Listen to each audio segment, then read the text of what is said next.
The mention of the bottom floor brings up another aspect of the house. The house, as Bachelard tells us, is a vertical being. It appeals to our sense of verticality. Moreover, verticality, when contrasted with horizontality, is the universal axis for modeling hierarchies and hierarchical values. In this regard, the Turbin household is literally at the apex of the cultural and moral hierarchy. Situated as it is at the top of the house near the top of a hill, near the center of a city itself situated on hills overlooking the Dnieper. Predictably, ascent spells safety, whereas descent spells danger and death. With its insularity and its cultural continuity, the Turbin household is a classic example of radical space, radial space, With its insularity and its cultural continuity, the Turbin household is a classic example of radial space. Radial space, which Toporov calls espace rayonnant, is concentric and is typical of agricultural and urban cultures whose center is the house. Its antithesis is dynamic space, or espace itinerant, a migratory vision of space whose symbol is the road or journey.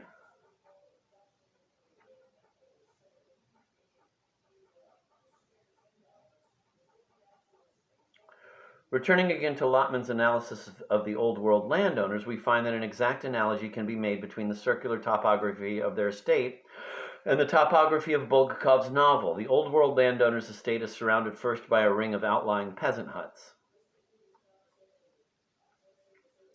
themselves ringed by trees, then by a garden hedge, followed by the garden itself, and finally the covered porch that circles the entire house. The final barrier between inner and outer space is formed by the singing doors, the barrier between the external cold and the inner warmth. According to Lotman, each of these concentric rings denotes a particular boundary which, the closer it comes to the center, the less accessible it becomes for the outside world.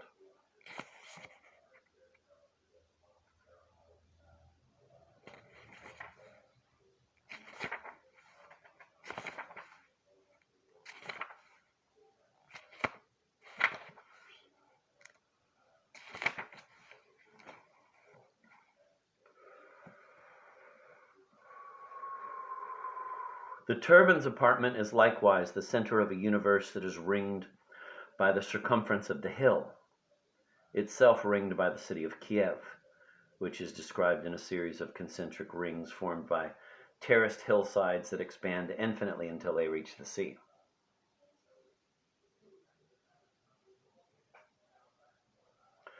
The beautiful hills rising above the Dnieper were made even lovelier by gardens that rose terrace-wise, spreading at times, flaming into color like a million sunspots.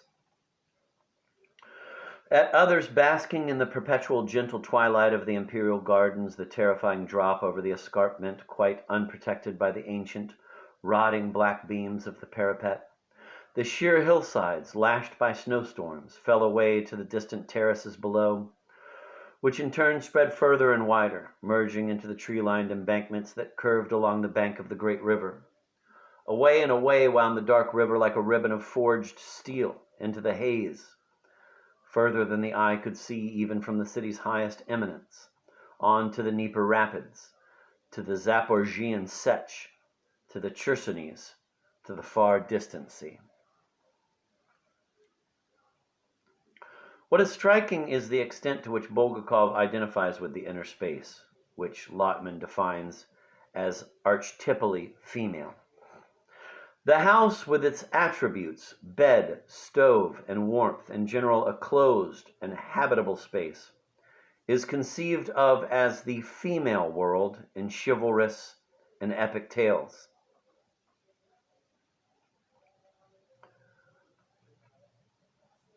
The field is contrasted to it as the manly space. Thus, from the female's point of view,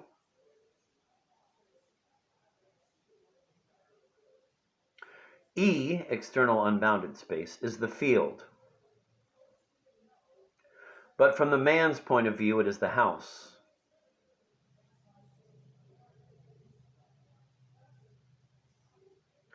Compare the biblical plot of the departure of the hero from the closed, non-heroic, non-princely woman's space to freedom into the steppe and into the desert. Although today we might question Lotman's distinction, or at least the absolute assignment of male and female spaces, we might agree that it has historical validity, and it is certainly valid for Bulgakov's universe. Bulgakov being an unabashed romantic who would, in his Sunset novel, produce a stunning example of the ewig weiblich, eternal feminine.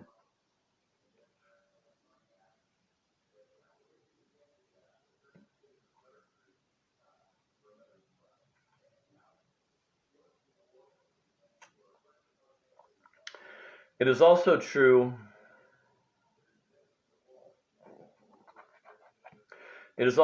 that within the turban apartment, the characters engage in the archetypally female activities of eating and drinking, whereas outside they engage in the archetypally male activity of fighting. More than that, the identification of the female nature of the enclosed inner space reveals the female principle that governs the Bulgakovian universe.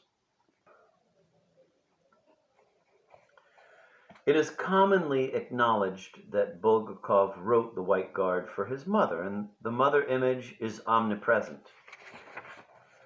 As the novel opens, the mother has died and Elena has taken her place.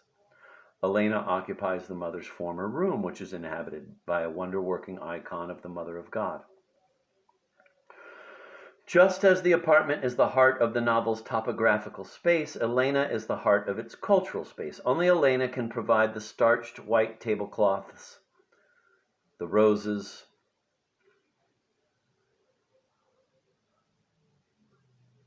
the cultural continuity without which the male characters are lost.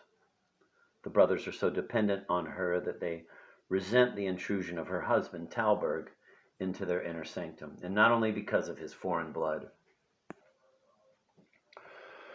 The wedge-shaped badges of rank of the hetman's war ministry had a depressing effect on the Turban brothers. Indeed, dating from long before those badges, practically since the day Elena had married Talberg, it was as if some kind of crack had opened up in the bowl of the Turban's life, and imperceptibly the good water had drained away through it. The vessel was dry. It is no coincidence that the novel takes place in the mother of Russian cities. The analogy between Elena and the city is transparently obvious from the beginning. The city is restless, ill at ease, full of foreboding as it awaits Petliura. Similarly, Elena is restless, ill at ease, full of foreboding as she awaits Talberg. Bulgakov cements the analogy by repeating the same adjective. Trevajno vigorod. The city was full of anxiety. Trevajny vzgliad. A glance full of anxiety.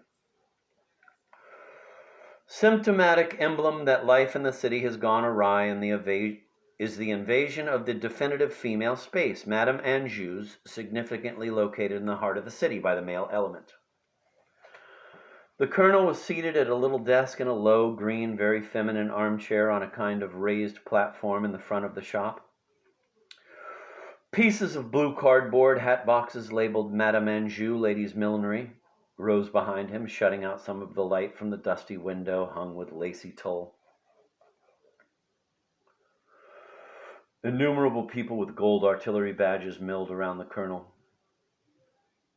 To one side stood a large deal box full of wire and field telephones. Beside it, cardboard cases of hand grenades looking like cans of jam with wooden handles. Nearby were heaps of coiled machine gun belts.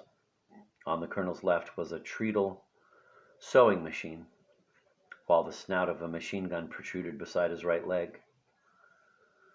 Through Elena, we realize that the sacred inner space in the Bulgakovian universe can be violated. The first movement of the plot, if the novel can be said to have a plot, involves the arrival of the long overdue Talberg and the first indications that he will abandon Elena. He does leave, ostensibly for a brief period until he can rejoin the family with the advancing White Army. However, after he leaves, it becomes clear that the rift threatens to be permanent. His departure causes the violation of one of the cardinal rules of the inner space: never remove the shade from a lamp.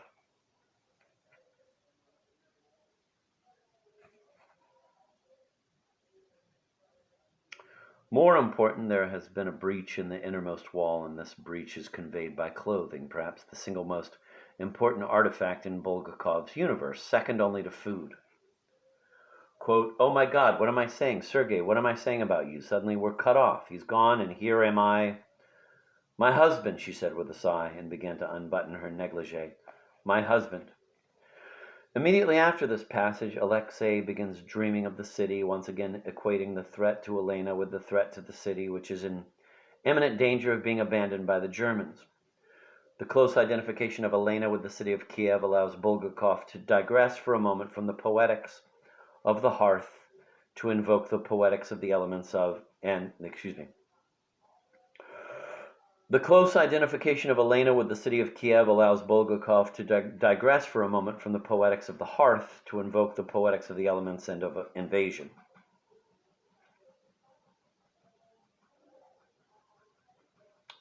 As Leslie Milne observed, the city and the history and culture it represents are all equally vulnerable. Quote, "The city in the White Guard is both a specific place and a universal symbol. It is a progenitor of culture and a concentration of cultural life, but like its predecessor, the proud Kievan state of the 12th century, it is vulnerable to invasion from what in the White Guard is described as, quote, the poverty, delusion, hopelessness, and irredeemable savagery of the steppes."